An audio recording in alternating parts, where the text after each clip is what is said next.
Vous êtes de retour sur Smart Tech et on retrouve en plateau Mathieu Bourgeois, avocat associé chez Klein Wenner, auteur du livre LexisNexis et vice-président du Cercle de la Donnée. Bonjour.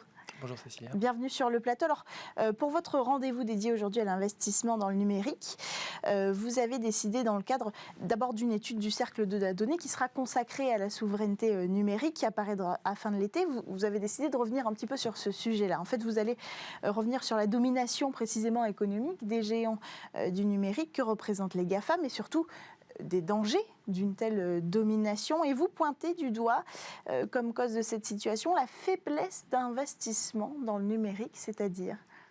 Oui, bonjour à tous. Alors, avant toute chose, rappelons quelques chiffres. Alors, concernant les entreprises, tout d'abord. Les entreprises européennes, la part de leur budget en investissement dans les solutions informatiques, en moyenne, selon une étude parue en 2018, est de l'ordre de 184 000 euros par an, alors qu'elle est de 750 000 euros aux États-Unis. Donc on voit que pour une PME équivalente, il y a 4 fois moins d'investissement en France, en informatique, que outre-Atlantique. Cette disparité-là, elle est aggravée en plus par le passage au cloud computing. Vous savez, le cloud computing, c'est ce fameux informatique infonuagique, c'est-à-dire le fait d'externaliser auprès de prestataires distants une partie de son informatique et, disons-le, très souvent aussi une partie de ses processus métiers. Et c'est vrai que les Européens, ils ont massivement adopté le cloud computing. Ils ont assez peu produit des services de cloud computing. Ils ont plutôt consommé ces services et ils sont passés d'une logique d'investissement dans les années 80-90, qu'on appelle aussi CAPEX pour les financiers, à une logique de fonctionnement, qu'on appelle aussi OPEX. Et donc, ça les a fait passer d'une certaine manière du statut coûteux mais pérenne, disons-le, de propriétaire de leurs infrastructures, à celui que l'on prétend plus économique, qui ne l'est pas toujours d'ailleurs, mais qui est surtout infiniment plus précaire, de locataire de leurs infrastructures. Et donc, c'est vrai que cette faiblesse d'investissement dans le numérique nous a fait passer de propriétaire à locataire.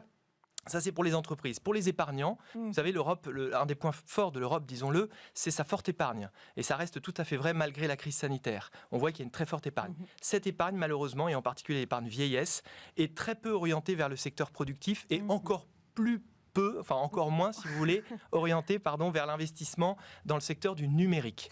Est-ce que ça correspondrait plutôt, cette problématique, à un manque de besoin de la part de ces épargnants ? Alors, en fait, à mon sens, non. C'est-à-dire qu'en informatique, on pourrait penser, une idée communément admise, pourrait laisser à penser que le besoin, l'outil informatique répond aux besoins. Mais en vérité, c'est pas tout. C'est de moins en moins le cas. C'est-à-dire que très souvent, il y a le fameux adage qui dit l'outil induit l'usage. C'est-à-dire qu'en vérité, les fournisseurs informatiques observent les usages sur le marché, mais souvent vont créer des nouveaux usages. C'est ce qu'on appelle l'innovation d'usage en informatique. Ils vont créer des nouveaux usages. En fait, ils vont créer des nouveaux besoins, disons-le. Et donc, ils vont finalement concevoir un outil que les utilisateurs vont adopter. Et en adoptant cet outil, les utilisateurs vont modifier d'une certaine manière leur façon de vivre ou de travailler.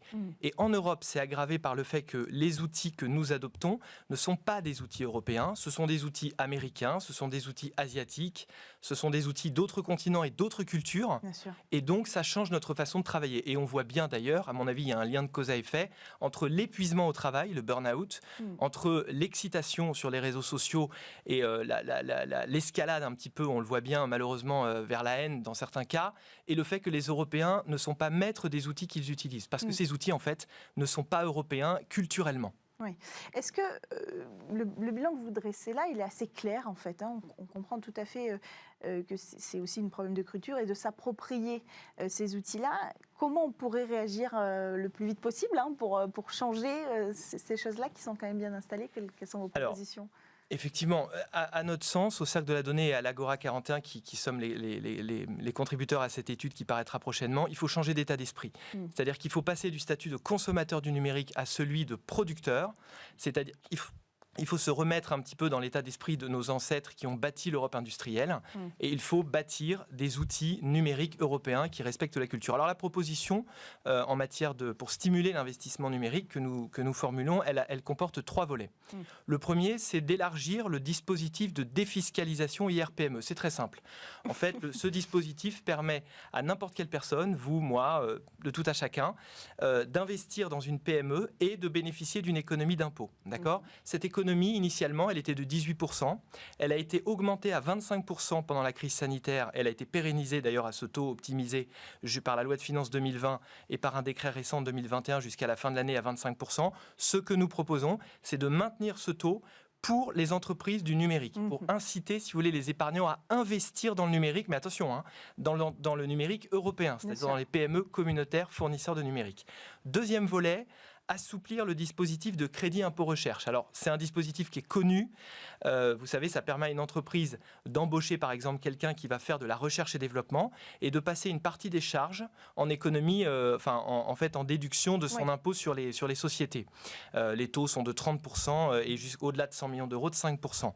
Malheureusement, ce dispositif qui est censé être très efficace pour promouvoir l'innovation ne l'est pas bien, ne l'est pas assez efficace dans le numérique, parce que dans le numérique, ça n'est pas toujours des innovations, ça ne correspond pas toujours à des innovations de nouveaux produits ou services, c'est parfois des innovations d'usage, c'est-à-dire que c'est un produit qui va finalement comporter des nouvelles fonctionnalités ou être utilisé d'une nouvelle manière.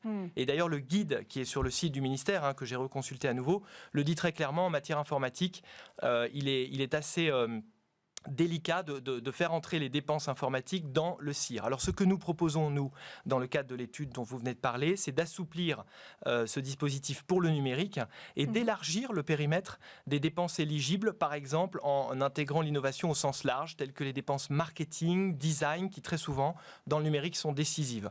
Et puis le troisième et dernier volet de notre proposition, c'est de réformer la taxe foncière des entreprises en permettant de faire sortir de l'assiette, si vous voulez, de cette taxe foncière, certaines infrastructures qui correspondent à des data centers. En fait, le problème de l'Europe, disons-le, c'est que les data centers sont en dehors de l'Europe, c'est-à-dire que nos données, à nous les Européens, sont sur d'autres continents. Ça pose des problèmes de souveraineté. On ne va pas rentrer dans les détails, mais il n'est pas très compliqué d'imaginer que si on se fâche avec certains continents ou certains pays et que les accès sont coupés, vous voyez bien qu'on ne pourra plus fonctionner, notamment sur des données régaliennes comme les données de santé, les données d'éducation, etc.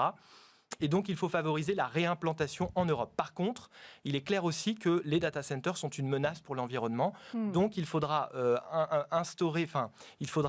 assortir cette mesure d'une dimension écologique et imposer que ces data centers répondent à des hautes normes environnementales.